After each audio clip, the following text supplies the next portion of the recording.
Tonight, while the most severe impacts from Tropical Storm Debby are along the coast, here in the Midlands, the heavy rain is causing headaches for those in flood-prone areas.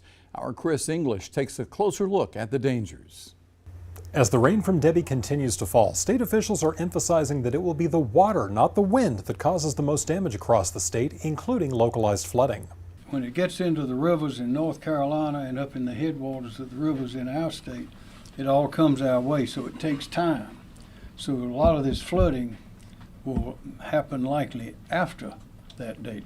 Tuesday afternoon, Governor Henry McMaster continued to stress that Debby has the potential to drop record amounts of rainfall across the state. And once the ground is saturated, there's a very real risk of trees becoming uprooted or falling over. The roots are bulging up on one side and the ground just looks elevated.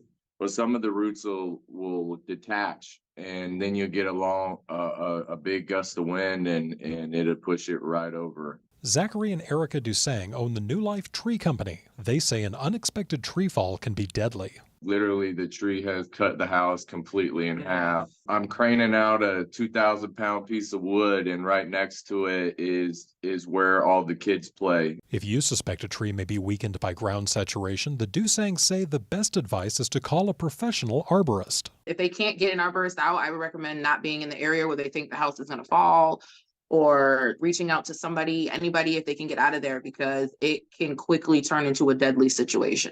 Standing water can also make you sick. That's according to Myra Reese, the Director of Environmental Affairs at the State Department of Environmental Services. There's still going to be pockets of saturation around homes, and it's very tempting for people, especially kids and children, to play in those waters. Just emphasize that some of that flood water can have bacteria in there, and also chemicals from urban runoff.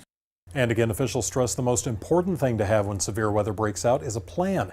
If you're concerned about flooding or the potential of trees striking your home, consider staying with friends or family or one of the shelters that have opened in the area.